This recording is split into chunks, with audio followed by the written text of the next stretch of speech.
আসসালামু আলাইকুম, শুভ সকাল। সকালের নাস্তাতেই আজকে আছে আমাদের দুধ চা, রুটি, পটল ভাজি, মিষ্টি, যে যা দিয়ে আর কি খাবে সেটাই আছে আর কি। তো হচ্ছে আমরা এখন আজকে সকালের নাস্তা করে নিচ্ছি। এরপরে হচ্ছে দুপুরের মেনুতে আজকে অনেক মজার খাবার তৈরি করব, সেটা আজকে তোমাদের সাথে শেয়ার করব। আর এই যে আমি রান্নাঘরে আসতে না আসতে দেখো আমার বাবা আমার সাথে খেলবে বলে আমাকে টেনে নিয়ে চলে যাচ্ছে। তো এই তো আজকের মেনুতে আছে চিংড়ি ভর্তা, ইয়াম্মি, অনেক বেশি স্বাদের। তো এই যে চিংড়ি মাছগুলো বেছে এখন তেলের উপর ভালো করে আমি ভেজে নিচ্ছি। আজকে চিংড়ি ভর্তা করব। চিংড়ি ভর্তা কিন্তু অনেক বেশি টেস্টি হয় আর কি। তো এই জন্য নিয়ে নিচ্ছি রসুন, কাঁচা ঝাল, মানে অনেকে শুকনো ঝাল দিয়ে করে, আর তো এখানে আছে পেঁয়াজ। তো আমি এক এক করে সব ভেজে নিয়ে তারপরে এই যে ছোট্ট পাটাটাই বাটবো আর কি।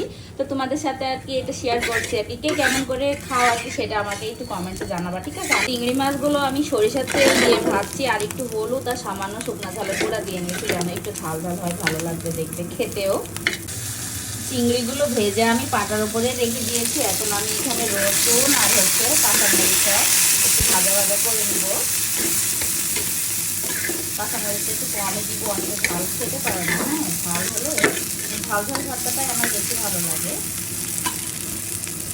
এটার সাথে না পেঁয়াজটাও ভেজে নিই, পেঁয়াজটা ভাজা করে নিই, ঠিক আছে? তো এই তো আমার এখানে পেঁয়াজ, রসুন আর কাঁচামরিচ ভাজা হয়ে গেছে। এখন এটা ফ্রাই প্যানে থাকে। আমি এখন হচ্ছে চিংড়ি মাছটা বাটা শুরু করবো আর কি। এটা হবে, হ্যাঁ হ্যাঁ। তো আমি এখন চিংড়ি মাছটা বেটে নিচ্ছি আর কি, খুব সুন্দর ভাবে। এই তো আমার এখানে চিংড়ি মাছটা বাটা হয়ে গেছে। এখন আমি কাঁচা ঝালটা বাটবো আর কি। তো আমি প্রথমে এখানে কাঁচামরিচ গুলা নিয়ে নিয়েছি, যেহেতু মানে কাঁচামরিচ বাটতে একটু ঝামেলা হয়, মানে সাথে পেঁয়াজ থাকলে বাটা তো কষ্ট হয়, এই জন্য আমি লবণ দিয়ে আগে কাঁচামরিচটা বেটে নিচ্ছি।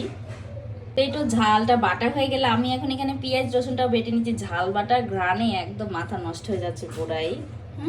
খুবই টেস্টি। পেঁয়াজ রসুনগুলো বাটা হয়ে গেছে। এখন আমি অল্প পরিমাণে ধনিয়া পাতা দিলাম। এতে অনেকজন ধনিয়া পাতা দেয়, আবার দেয়ও না। আমাদের ধনিয়া পাতা অনেক বেশি পছন্দ, তার জন্য সব ভর্তাতেই ধনিয়া পাতাটা দিই।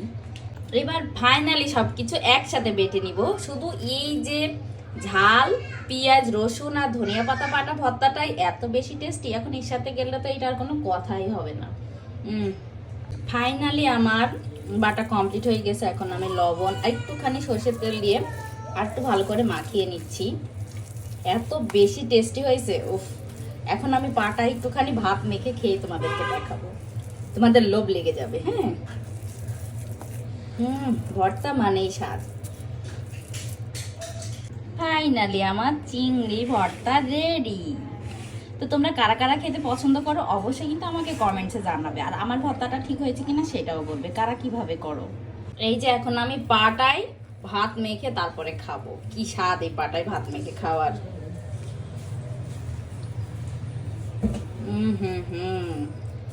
একদম লোভ লাগিয়ে দেব। খাবে নাকি কেউ? খেলে চলে আসো আমার বাসায়, দাওয়াত থাকলো। কোনো কথা হবে না, সেই স্বাদ। আজকে দুপুরের মেনুতে এই যে চিংড়ি ভর্তা, আলু ভর্তা, ডাল ভর্তা, এই যে শিম দিয়ে, আলু দিয়ে, গাজর দিয়ে মিক্সড ভাজি, ডাল রান্না। আজকে দুপুরে তো মজার মজার মেনু দেখালাম। আমি ভর্তা ভাত খাবো আজকে অনেক টেস্টি। চলো আরো ঐতিহ্যবাহী খাবার একটা তোমাদের সাথে দেখাই। এই খাবারটা প্রায় উইথড্র হয়ে গেছে, অনেকে আর খায় না। তিলে খাজা ভাজা নাকি তিলের খাজা, সেই মজা, ইয়াম্মি।